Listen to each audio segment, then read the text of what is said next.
Évidemment, ces considérations linguistiques présentent surtout un intérêt si un jour elles sont mises en application. Cela dit, même si ce n'est pas le cas, elles auront quand même apporté quelque chose, je pense, sur le plan de la compréhension de la langue.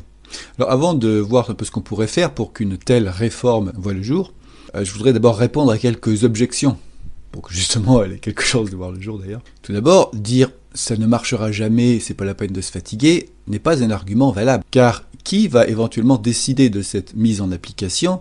En fin de compte, c'est nous. Vous voyez le problème? C'est pas un peu le serpent qui se mord la queue, là? D'une façon générale, on ne peut prendre en compte ce genre d'arguments. Ce qu'il faut faire, bien sûr, c'est examiner des arguments sur le fond, expliquer l'intérêt de la chose autour de nous, afin qu'ensemble, nous prenions la meilleure décision, ce que j'appellerais être responsable, autonome. Voyons donc, pour examiner les avantages déjà, et après on verra les inconvénients pour voir quelle est la meilleure décision. Et nous avons vu qu'ils sont assez substantiels, à commencer par l'orthographe, élimination des problèmes d'orthographe, ce qui nous économiserait pas mal de sueur si on fait le compte. Ensuite, un apprentissage bien plus rapide de la langue. Alors, certes, cet apprentissage ne concerne pas les locuteurs francophones actuels, mais enfin, il faut penser aux autres quand même, ne serait-ce qu'aux générations futures. D'ailleurs, à ce propos, vous êtes peut-être au courant des publications qu'on a ces dernières années à propos des performances en sciences et en mathématiques au sein des pays de l'OCDE, et vous avez remarqué que les Français, leur position est très médiocre. Ce qu'on peut remarquer, c'est que si on compare au pays qui est en tête, en fait, donc Singapour, mais en réalité, il consacre 5 fois plus d'heures à l'enseignement donc des mathématiques que nous. Donc c'est pas vraiment étonnant, quoi. Et vous voyez qu'on n'aurait donc aucun mal à libérer ce temps en supprimant l'apprentissage de règles inutilement compliquées. Un autre avantage, qui concerne lui d'ailleurs aussi les francophones actuels, est qu'on disposerait ainsi d'une langue plus performante et plus précise pour exprimer plus efficacement ses idées. Enfin, ses idées, devrais-je dire. Un inconvénient, puisque bon, évidemment, des inconvénients, il y en a toujours, quoi qu'on fasse. Ce qu'il faut faire, c'est peser le pour et le contre. C'est bien sûr, pour commencer, l'apprentissage de ces nouvelles règles par les francophones actuels. Et cet apprentissage, en fait, c'est seulement quelques minutes. Alors, si on se limite, en tout cas, aux réformes orthographiques et grammaticales, alors il y en a qui vont me dire, oui, mais alors tes vidéos, ça dure quand même un peu plus d'une heure ou deux, là, au total. Oui, mais ça, c'est parce que j'explique à chaque fois le pourquoi du comment. Ça peut tout ça tenir dans un simple prospectus. Et quelques heures, si l'on inclut l'élimination de tous les noms homonymes, ou d'un grand nombre. Bon, quelques jours, ridicule, quoi. Chacun pourra apprendre ce nouveau français très rapidement. Alors, il y aurait aussi la traduction d'un certain nombre de textes importants. Parce que bon, c'est sûr qu'il y aurait pas mal de déchets, quoi, dans tout le bavardage dont nous sommes inondés. C'est pas nécessaire de tout traduire, je pense. Mais cette traduction devrait se faire facilement. C'est pas comme pour une langue étrangère, et en plus, ça devrait être facilement automatisé. Et par ailleurs, à l'ère du numérique, le coût en termes de matière et d'énergie de ces rééditions serait vraiment faible, surtout si on compare à des choses aussi indispensables qu'aujourd'hui que la publicité, par exemple. Donc là aussi, c'est vraiment pas grand-chose. Et d'ailleurs, à propos de numérique et d'automatisation, il y a aussi un avantage que j'ai oublié de signaler tout à l'heure de cette réforme, c'est que cette langue demanderait beaucoup moins de travail de programmation pour les logiciels, que ce soit de synthèse ou de reconnaissance vocale, ou même de correction orthographique, puisque ça existera toujours forcément pour les fautes de frappe. Prenez juste l'exemple des accords en genre et en nombre, ça complique énormément les choses. Bref, on aurait une langue plus adaptée à notre monde moderne. Les bénéfices, je crois, c'est clair, l'emportent largement, ne serait-ce que parce qu'ils concernent le long terme, eux. Les réticences sont purement irrationnelles, il s'agit, allons droit au but, quoi, si on fouille un peu, c'est toujours ça, c'est un attachement sentimental, quoi. C'est le problème de l'idolâtrie, l'homme a tendance à idolâtrer tout ce qui lui tombe sous le nez. Curieusement, c'est assez logique en fait, ces réticences viennent souvent de professionnels de la langue.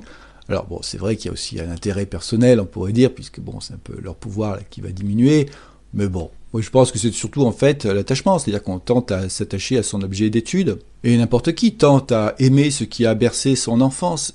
C'est humain, il trouve que son pays est le plus beau, sa langue la plus belle, mais vu que ce constat peut être fait pour les habitants de tous les pays, on se doute que ce n'est pas très objectif. C'est pourquoi il faut être prudent d'ailleurs pour juger de l'esthétique d'une langue, d'autant que, comme nous l'avons vu, on tente à trouver une modification laide par pure confusion avec l'effort que nous demande le changement. D'aucuns vont s'indigner d'une atteinte à la culture, mais a-t-on perdu les auteurs qui s'exprimaient en ancien français, tels Rabelais, François Villon, Montaigne. Non, bien sûr, hein, a-t-on perdu les auteurs grecs ou latins? Non plus. D'aucuns vont parler de l'importance des racines, quoi, hein, qu'on perdrait. Mais manque de bol pour eux, les réformes que je propose du vocabulaire rapprochent des racines, hein, si vous avez bien suivi. Mais bon, la réponse la plus pertinente qui me semble devoir être faite à cette objection, c'est que ce besoin de racines correspond à un manque de confiance, quoi, je dirais, en soi, hein, en l'avenir, et il convient donc de travailler plutôt sur la confiance en soi. Les racines dont nous avons vraiment besoin, ce sont les liens avec les autres. Pas besoin de s'agripper au passé, ou plutôt interrogeons-nous sur ce qu'est vraiment une racine, comme pour un arbre par exemple, c'est ce qui permet de se nourrir mais pour produire des fruits. Par exemple, et bien sûr, il ne s'agit pas pour moi de faire table rase du passé, bien sûr, par exemple, étudier le passé pour mieux tirer les leçons des expériences, par exemple. Hein. Donc oui, utilisons les racines pour mieux construire l'avenir, pas pour rester enterrés. Et d'ailleurs, ceux qui voudront remonter dans l'histoire linguistique le pourront toujours. Hein. Donc bon, on ne peut pas tout conserver dans la vie. Hein. Tout est impermanent, aurait dit le Bouddha. Voyez les nombreux patois qui ont été éliminés, d'une façon souvent violente, d'ailleurs que je ne cautionne évidemment pas.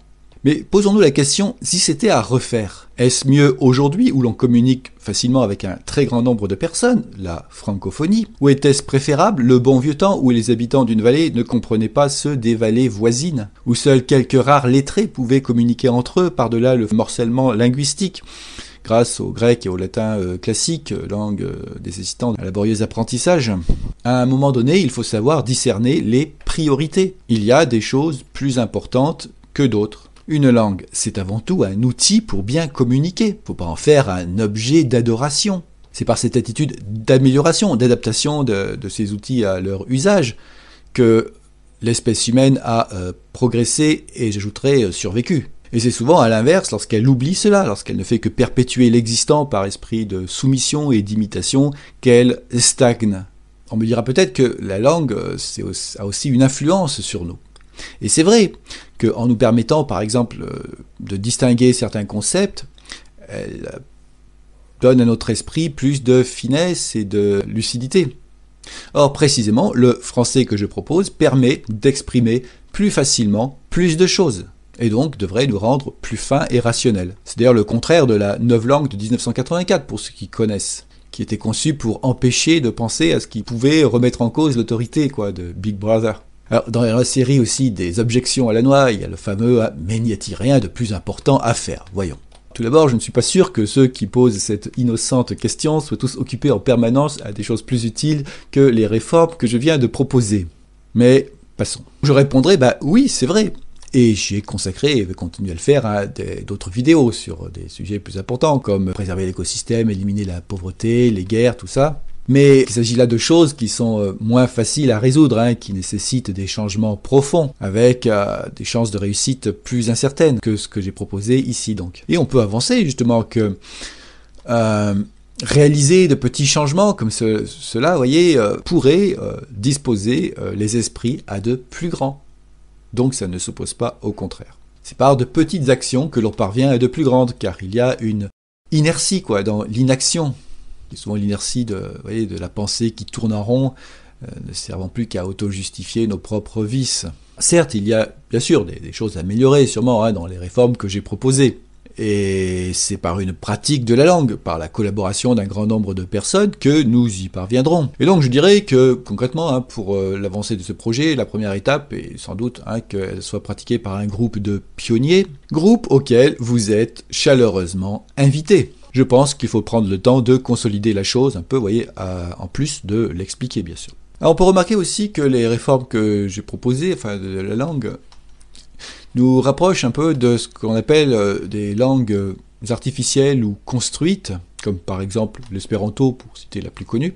Sauf que ces appellations me semblent très fallacieuses quand même. En effet, toute langue est une création humaine, et est par conséquent artificielle. Il n'y a donc pas d'un côté des langues qui seraient artificielles et d'autres qui seraient, entre guillemets, naturelles. Et on voit qu'il serait donc plus juste, alors je propose de parler plutôt de langues réfléchies, vous voyez, et de langue spontanée. Aussi, pourquoi pas, vous voyez, ce serait aussi moins fallacieux de parler de langue intentionnelle et de langue traditionnelle. Et souvent, il y a une sorte de surestimation des qualités des langues spontanées, hein. Ce serait la perfection, les seules légitimes, on ne sait pas très bien pourquoi, hein, là encore. Et en fait, c'est idiot, ce qui est moins pensé en fonction d'un objectif est pas forcément meilleur, quoi. Ce serait même plutôt le contraire, quoi, en fait. Alors de plus, c'est vrai aussi que cette classification entre langue donc spontanée et réfléchie est simpliste, comme souvent d'ailleurs les classifications binaires. Ainsi, le FRA, comme je propose d'appeler le français rationnel, ça va plus vite, en tant que langue naturelle ayant subi une importante réforme réfléchie, vous voyez, hein, et à l'inverse d'ailleurs, beaucoup de langues réfléchies sont construites en imitant aussi, vous voyez, des langues naturelles, ce qui est un peu le cas de l'espéranto, qui reprend le vocabulaire européen et même un peu la grammaire d'ailleurs. Et alors du coup, vous voyez qu'on pourrait faire une objection un peu inverse à celle que j'ai évoquée précédemment, c'est de dire, mais alors du temps qu'on y est, pourquoi ne pas passer directement à l'espéranto? Alors je cite l'espéranto là encore, mais bon, il y a d'autres possibilités. Et d'ailleurs, à ce propos, les connaisseurs auront peut-être remarqué dans mes propositions des améliorations possibles de l'espéranto et de ses cousines. Alors, l'avantage, c'est qu'effectivement, on aurait une langue plus neutre, potentiellement commune donc avec les pays non francophones, mais aussi un vocabulaire probablement encore à améliorer, c'est sûr, hein. Moi, personnellement, je suis totalement partant, hein, c'est pas la question. Sauf que l'apprentissage de l'espéranto, hein, pour un niveau correct, disons, c'est 150 heures. Bon, à comparer quand même à l'apprentissage pour la moindre langue étrangère, par exemple l'anglais, qui est de 1500 heures. Vous voyez le rapport quand même, hein, 150, 1500, voir source en description. Tandis que pour le FRA, vous voyez, si on se limite à la grammaire et à l'orthographe, allez, c'est 1 heure, quoi, hein, maximum. Bon, allez, 15 heures, hein, si on veut changer pas mal d'homonymes. Là aussi, vous voyez le rapport, je pense. Hein. Donc voilà, c'est l'avantage qui n'est pas négligeable en pratique, quand même. Et il y a aussi un autre point qui explique que l'espéranto n'a pas eu l'essor qu'il aurait mérité. Et pour ça, posons-nous la question, qu'est-ce qui dirige le monde, principalement, bien sûr, hein, aujourd'hui, depuis quelque temps quand même? Eh bien, ce sont les nations. Lorsque l'on vote, on vote pour quelqu'un qui va incarner la nation et surtout qui va défendre ses intérêts. C'est en tout cas sur cette base qu'il a quelque chance d'être élu. De plus, les nations font l'objet d'un culte quasi religieux. Quant à l'ONU ou l'Union européenne, je rappelle que ce ne sont que des associations de nations. Hein, faut pas se méprendre. Donc d'ici à ce qu'un gouvernement impose une langue internationale, ou même simplement à titre auxiliaire, bon... D'ailleurs, je vous renvoie à l'histoire de l'espéranto, on voit bien que c'est là le principal problème. Pour ça, vous mettez en description, vous avez une vidéo là, de Linguisticae récente qui est pas mal faite là-dessus, donc vous pourrez aller voir ceux qui ne connaîtraient pas. Or, mes propositions concernent l'amélioration d'une langue existante, nationale. Elles peuvent être présentées d'ailleurs comme un moyen d'accroître le rayonnement de la francophonie, enfin, ce qui est tout à fait juste d'ailleurs. Voilà pourquoi ça aurait beaucoup plus de chances de passer. Parce que oui, à un moment donné, un petit coup de pouce gouvernemental, ça serait quand même souhaitable, bien sûr. Rappelons également que le français est actuellement la 3e langue la plus parlée au monde dans le domaine des affaires, et qu'elle devrait être, dans quelques années, la 2e langue la plus parlée au monde, et là pas seulement dans le domaine des affaires, dans tous les domaines. En fait, derrière le chinois et devant l'anglais. Bien sûr, je dis devrait, puisqu'il s'agit de prévisions qui, en fait, se fondent, et là vous comprendrez mieux pourquoi, sur la démographie africaine. Mais en fait, il y a une incertitude qui tient au fait que sa pratique est plus ou moins menacée dans ces pays. Elle le serait d'autant moins si le français devenait une langue plus accessible et plus performante. Et là, on peut penser qu'elle serait très vraisemblablement rapidement numéro 1. Hein. Bref, ce projet, enfin même si il reste que on n'est pas numéro 1, pourrait avoir une grande importance.